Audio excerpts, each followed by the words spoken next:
오늘 말씀 시간에 또 이렇게 함께 하게 되었는데요.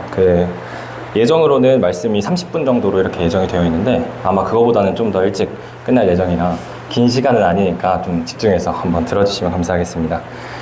저희 오늘 함께 나눌 말씀 주제는 왜 믿을까요?입니다. 왜 믿을까요? 네, 여러분들은 평소에 왜? 라는 질문을 자주 하시나요? 저는 좀 성격상 좀 이성적이고 논리적이고 막 좀 합리적이고 이런 것들을 굉장히 좋아하는 사람이라서 왜? 라는 질문을 되게 자주 합니다. 다른 분들한테도 할 때도 왜? 라고 질문을 할 때도 많고 제 스스로 어떤 부분에 대해서 생각할 때 왜? 라는 질문을 하기도 합니다. 근데 특히나 더 뭔가 이성적이지 않아 보이고 그렇게 이해가 잘 되지 않고 논리가 없는 것 같고 합리적이지 않아 보이는 부분에 대해서 더 왜 그럴까 이런 생각들을 많이 하게 되는데요. 사실 교회 다니는 분들 또 그리고 하나님 믿는 분들을 생각할 때는 세상의 상식으로는 조금 비이성적으로 생각이 되고 합리적이지 않아 보이고 말씀의 내용을 보면 사실 저희가 일반적으로 밖에서 배우는 뭔가 세상의 상식과는 좀 떨어져 있는 것 같은 내용들이 많고 좀 터무니없게 들리는 이야기들이 많습니다. 모세라는 선지자가 바다를 갈랐다든지 아니면은 날 때부터 이제 걷지 못하던 사람이 예수님이 이렇게 하니까 걷게 됐다든지 눈을 뜨게 됐다든지 아니면은 예수님이라는 분은 하나님의 아들이신데 신이신데 인간의 몸으로 오셔가지고 십자가에서 죽으셨고 그리고 또 다시 살아나셨다 이런 내용들이 죽음을 이겼다 이런 내용들이 사실 이런 좀 상식적으로 생각할 때 조금 받아들이기 어려운 부분들이 있습니다. 근데 이제 이런 좀 비이성적이고 비합리적으로 보이는 일들을 믿는 사람들은 도대체 왜 믿을까? 이런 얘기들을 좀 믿지 않는 분들과 해보면 여러 얘기들을 이제 주시는데 삶이 어려워서 좀 어려운 큰 문제를 이렇게 만나서 그런 해결할 수 없는 문제 앞에서 위로를 받기 위해서 그냥 하나님을 믿는다 말하시는 분들도 있고 또는 그냥 믿는 가정에서 태어나서 엄마 아빠가 하나님 믿어서 그래서 자연스럽게 교회 나가다 보니까 좀 안 좋은 말로 하면은 세뇌당해서 그래서 그냥 말도 안 되는 게 말이 되는 것처럼 그냥 생각하게 된 거야 이렇게 하시는 분들도 있고요. 또 좀 멘탈적으로나 정신적으로 연약한 분들이 그냥 의지할 곳을 찾아서 이렇게 가다 보니까 이런 종교를 갖게 됐고 그게 교회였던 거다 이런 말씀을 주시는 분들도 있습니다. 근데 결론부터 말씀드리면 아닙니다. 저희가 방금 전에 말한 이유들이 저희가 교회로 나오게 되는 또는 예수님을 믿어야겠다 마음을 먹는 계기나 어떤 동기가 될 수는 있어도 저희가 본질적으로 믿음이라는 것은 그런 것으로 믿어지는 것이 아닙니다. 저희가 어떤 문제 때문에 하나님을 믿게 되었다면 그 문제가 해결이 되면 하나님 믿지 않는다. 그게 믿음일까요? 아니면 부모님의 믿음을 따라서 이제 믿게 됐다가 부모님이 그러면 교회를 안 나가시면 저도 안 나가게 되는 그게 이제 올바른 믿음이라고 할 수 있을까요? 이제 이 믿음에 대해서 믿는 사람들은 도대체 그럼 왜 믿는 걸까? 라는 것을 제가 이번 시간에 좀 설명을 드리려고 하는데요. 이 설명의 근거는 성경 말씀입니다. 근데 이제 또 말씀에 대해서 또 거부감이 있으신 분들이 있으실 수 있을 것 같아요. 이제 나는 말씀이란 걸 인정을 안 한다. 그걸 진리라고 생각 안 하고 이제 그게 맞다고 생각하지 않는데 근데 이제 말씀을 근거로 설명을 한다니까 난 듣지 않겠다. 이렇게 말씀하시는 분들 계신데 여러분들이 어떤 믿을 만한 분, 좀 신뢰할 만한 분 아니면 좋은 분을 여러분들 주변 사람에게 소개를 시켜준다면 이 사람은 이래서 좋고 저래서 믿을 만하고 이런 말들을 하고 이런 생각을 하는 사람이야 하면서 그 사람의 어떠함을 가지고 이제 설명을 드릴 거지 않습니까? 좀 그런 개념으로 제가 이제 성경 말씀을 저희가 또 여기 성경에 나오는 인물들이 왜 믿게 되었는지 그런 것들을 성경을 통해서 설명을 드리려고 하니까 조금은 좀 열린 마음으로 들어주시면 감사하겠습니다. 네, 저희 먼저 사사기 6장 내용을 한번 살펴볼 건데요. 성경이 있으신 분들은 또 펴주셔서 같이 봐주시면 좋고 안 봐주셔도 좋습니다. 제가 어차피 거의 다 읽을 거기 때문에 사사기 6장 내용입니다. 여기 사사기 6장의 배경과 또 좀 앞의 내용들을 제가 잠시 설명을 드리면 사사기 6장에는 기드온이라는 사람이 나옵니다. 이 기드온이라는 사람은 이스라엘 사람입니다. 이스라엘에는 여러 지파들이 있었어요. 그 중에서 므낫세라고 하는 지파의 한 사람이 이제 기드온입니다. 이 기드온이라는 인물을 좀 기억해 주시면 좋은데 이스라엘이 이때 당시에 어떤 상황이었냐면 이스라엘은 미디안 족속이라는 미디안 사람들한테 좀 핍박을 받고 있던 상황이었습니다. 이스라엘이 막 농사를 지으려고 하면은 농경지를 막 다 망쳐놓고 뭐 가축이나 뭐 이런 여러 가지 재산들을 약탈해가고 막 핍박하고 이렇게 공격하고 이런 상황에 처해져 있었습니다. 그래서 이 기드온이라는 사람은 이때 이 6장의 배경에서 밀타작을 하고 있어요. 타작을 이렇게 하고 있는데 곡식을. 근데 그거를 어디서 하냐면 포도주 틀에서 합니다. 포도주 틀. 포도주 틀에서 밀타작을 하고 있던 기드온입니다. 근데 포도주 틀이 어떤 거냐면 이런 조그만한 틀이 아니라 좀 크기가 있는, 그때 당시에 이제 뭐 배경들을 찾아보면 이 흙바닥에서 이렇게 구덩이를 파서 이렇게 안쪽에 크게 이렇게 길같이 내놓은 이제 구덩이라고 생각을 해주시면 될 것 같아요. 그래서 거기 안에 이제 들어가면 바깥에서 잘 안 보이는 거죠. 그래서 숨어서 밀타작을 하고 있었는데 왜 숨어서 했을까요? 미디안 사람들한테 핍박을 받고 있었기 때문에 밖에 이제 평평한 평야라든지 평지에서 밀타작을 하다가 또 미디안 사람들 눈에 띄게 되면은 공격을 받을 수도 있는 상황이었어요. 그래서 숨어서 이렇게 좀 어떻게 좀 안 좋게 말하면 쭈구리처럼 이렇게 막 밀타작을 하고 있던 그런 기드온이었습니다. 근데 그런 기드온 앞에 주님의 천사가 나타납니다. 네, 여기 6장 11절 12절 말씀을 제가 읽도록 하겠습니다. 주님의 천사가 아비에셀 사람 요아스의 땅 오브라에 있는 상수리 나무 아래에 와서 앉았다. 그때 요아스의 아들 기드온은 미디안 사람들에게 들키지 않으려고 포도주 틀에서 몰래 밀이삭을 타작하고 있었다. 주님의 천사가 그에게 나타나서 힘센 장사야, 주님께서 너와 함께 계신다 하고 말하였다. 네, 주님의 천사라고 하는 이 분이 이제 와서 기드온에게 힘센 장사야 이렇게 부릅니다. 그랬더니 이제 기드온이 그 주님의 천사를 보고 하는 반응이 조금 재밌습니다. 13절에 보시면 그러자 기드온이 그에게 되물었다. 감히 엽죽습니다만 주님께서 우리와 함께 계신다면 어째서 우리가 이 모든 어려움을 겪습니까? 우리 조상이 우리에게 주님께서 놀라운 기적을 일으키시어 우리 백성을 이집트에서 인도해내셨다고 말하였는데 그 모든 기적들이 다 어디에 있단 말입니까? 지금은 주님께서 우리를 버리시기까지 하셔서 우리가 미디안 사람의 손아귀에 넘어가고 말았습니다. 이런 얘기들 하는데 좀 풀어서 말하자면 주님 그 조상들한테 제가 듣기로는 여러 기적들을 행하셨다고 들었는데 이제 뭐 아까 말씀드린 모세가 바다를 갈랐다든지 그 내용이 이스라엘 사람들을 이집트에서 구출해내는 내용이거든요. 그런 놀라운 말도 안 되는 기적들로 이제 이렇게 힘을 쓰시고 이렇게 지켜주시던 주님, 그런 주님 지금 어디 있습니까? 그런 기적이 어디 있습니까? 저희는 지금 미디안 손에 넘어갔고 주님께서는 저희를 버리셨습니다. 이런 따지는 말을 하고 있는 겁니다. 되게 합리적이고 이성적인 사고 아닙니까? 지금 내 상황은 전혀 괜찮지가 않은데 하나님께서 이제 택하신 뭐 이스라엘 백성이다 했는데 이 이스라엘이 미디안 손에 이렇게 당하고 있는 모습들만 보고 심지어 나는 지금 포도주 틀에 숨어서 밀타작을 하고 있던 중에 미디안 사람들 눈을 피해서 그러고 있던 중에 주님의 천사가 나타나서 힘센 장사야 이렇게 부르는데 동의가 되지 않았겠죠. 근데 그랬더니 이 주님의 천사가 기드온에게 너에게 있는 그 힘을 가지고 가서 이스라엘을 미디안의 손에서 구하여라. 내가 친히 너를 보낸다. 이런 말을 합니다.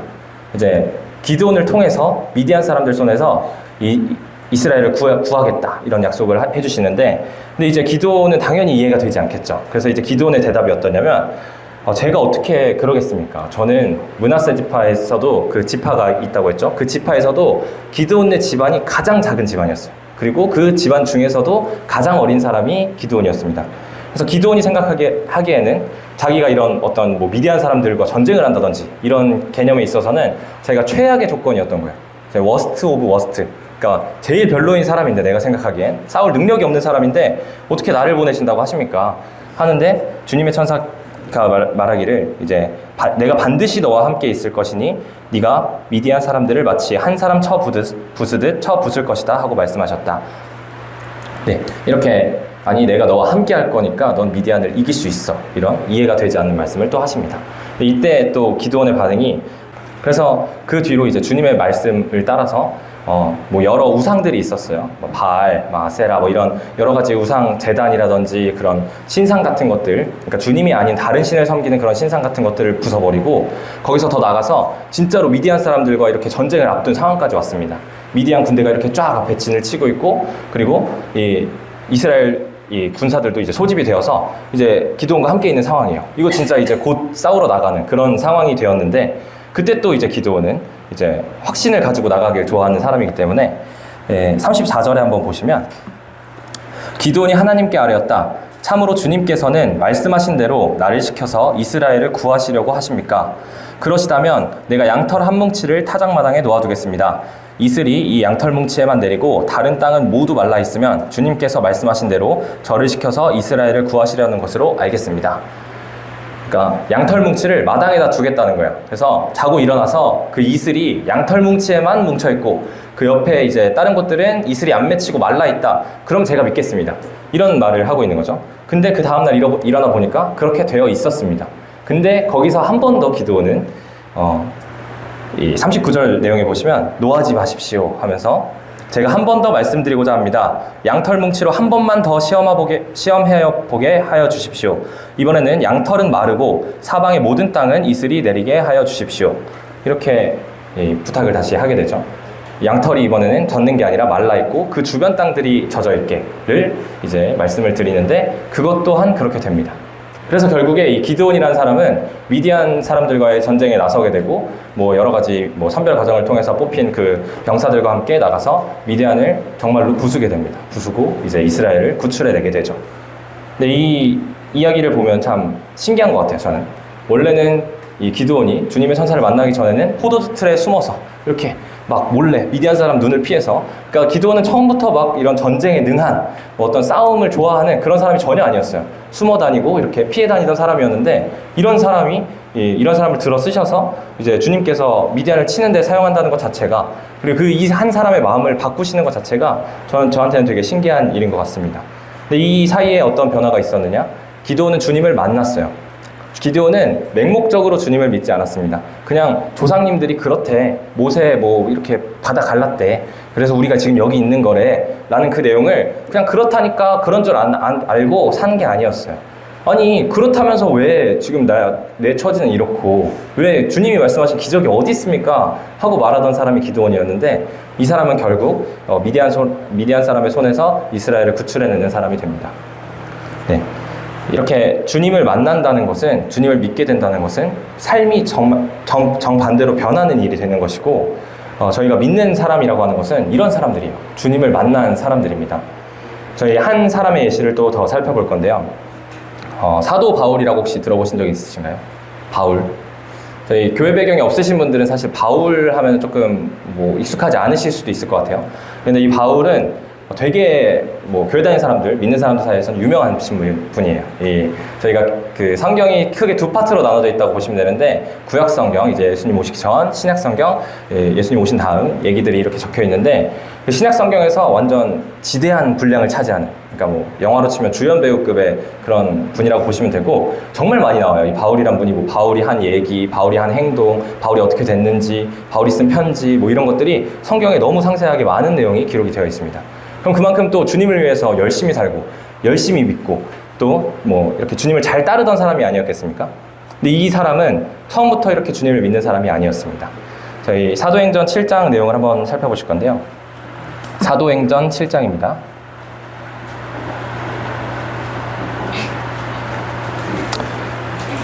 사도행전 7장에 보면 스데반이라는 사람이 나와요. 스데반이라는 사람은 예수님을 전하던 사람이었습니다. 네, 이분 얘기를 먼저 드리고 또 바울 얘기로 넘어가자면, 이 스데반이라는 사람이 예수님을 막 이렇게 전해요. 그래서 이 설교를 합니다. 말씀 시간이 있었어요. 이렇게 말을 하는 시간이 있었는데 그 시간에 이제 그 다른 사람들이 듣기에 거슬리는 얘기들을 너무 많이 해서 이분이 결국 돌에 맞아서 죽게 됩니다. 그 내용은 이런 내용이었어요. 여러분들 조상의 하나님 때부터 쭉 이렇게 흘러오면서 여러분들의 조상님은 항상 하나님을 배반했습니다. 계속 하나님이 이렇게 지켜주시고 인도해 주셔도 또 배반하고 우상을 만들고, 근데 그 행동들 여러분들이 지금 똑같이 하고 있습니다. 여러분들은 예수님이 오신다고 한 예언자들을 다 핍박하고 박해했고, 심지어는 그 예수님이 직접 오셨을 때 예수님을 죽이기까지 했습니다. 이런 말씀을 전하는데, 그 말씀 후에 막 분위기가 과열이 돼서 결국에는 이제 돌에 맞아서 죽게 됩니다. 그냥 단순히 뭐 한 사람이 우발적으로 이렇게 죽인 게 아니라 여러 사람들이 돌을 들고 와서 돌을 진짜 많이 던져서 맞아서 죽게 돼요. 근데 이제 이런 죽음 뒤에 이제 내용을 보시면 사도행전 8장 1절부터 내용인데, 여기서 이제 바울이 등장을 합니다. 이 스데반이 죽는 장소에 바울도 함께 있었습니다. 자, 여기서는 사울로 나오는데 사울과 바울은 같은 인물입니다. 네, 저희 1절부터 3절까지 내용 한번 읽어드리도록 하겠습니다. 사울은 스데반이 죽임을 당한 것을 마땅하게 여겼다.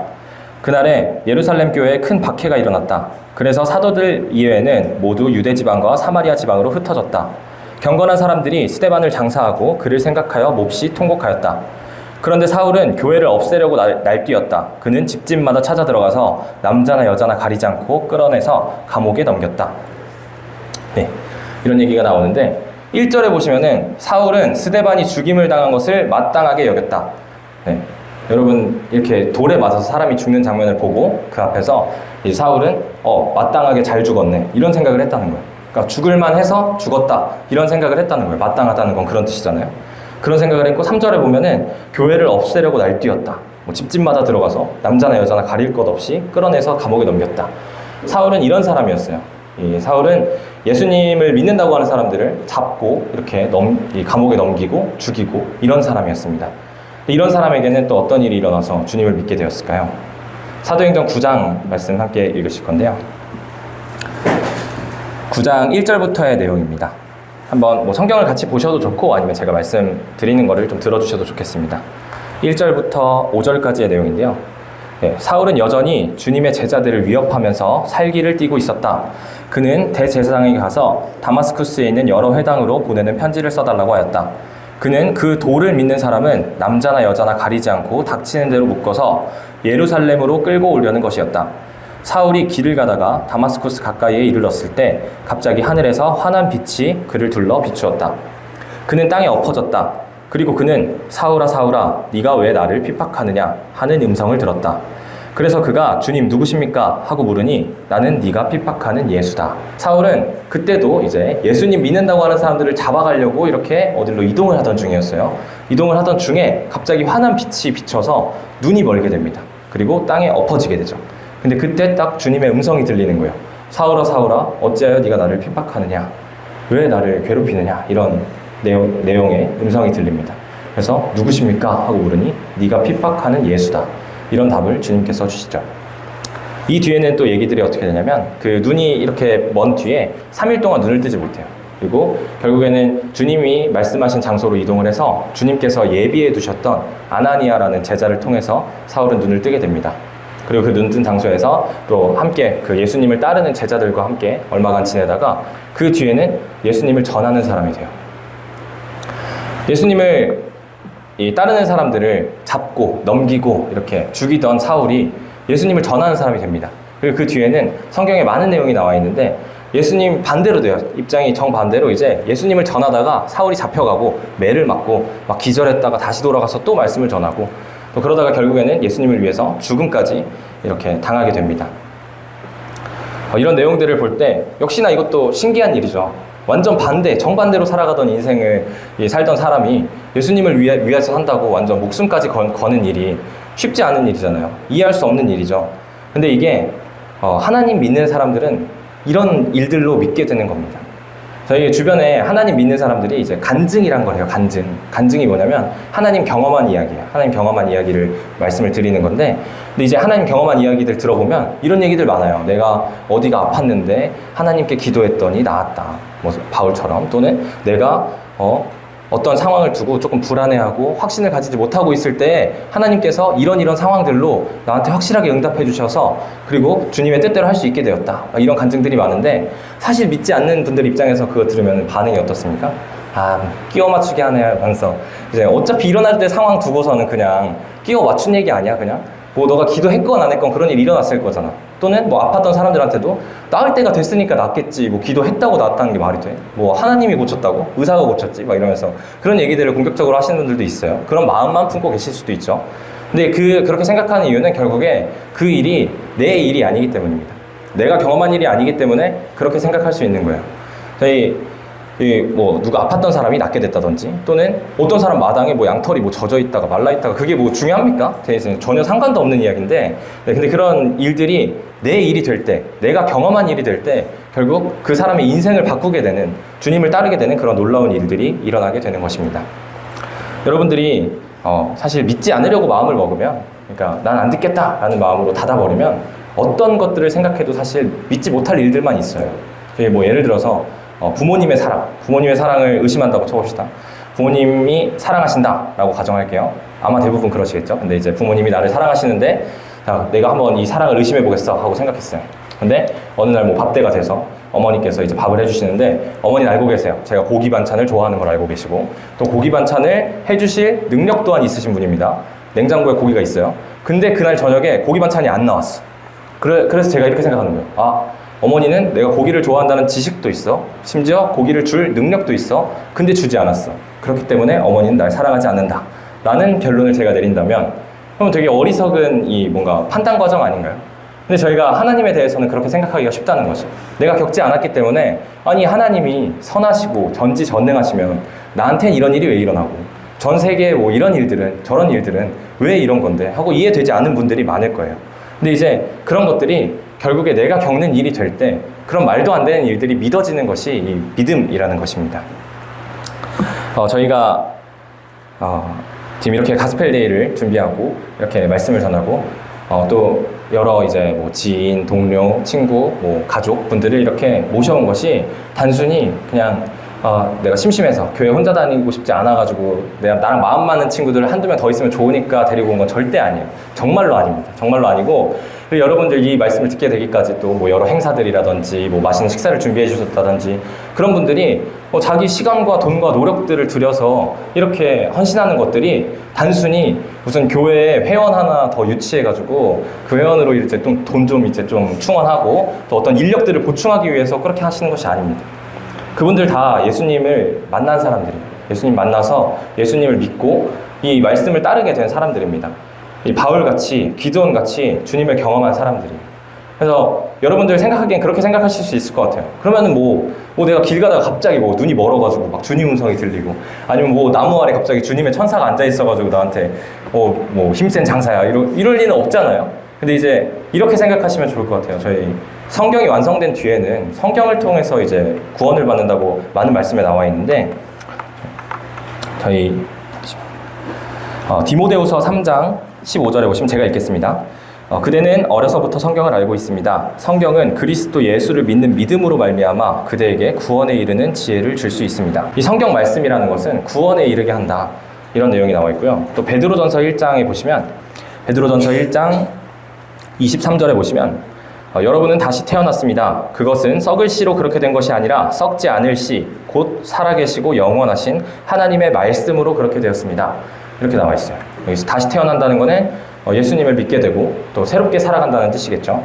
이 구원받는다는 것은 또 이런 새 삶을 산다는 것은 하나님의 말씀을 통해 이루어지는 것입니다. 그리고 제가 아까 어떤 근거로 지금 이 설명을 드린다고 했죠? 하나님의 말씀을 근거로 이 지금 얘기들을 드리고 있습니다. 지금 이 자리에서 여러분들이 이렇게 하나님의 말씀을 듣고 있는 것이 단순히 그냥 어떤 한 사람이 전하는 그냥 자기 의견이 아니라 정말 하나님의 말씀인 것입니다.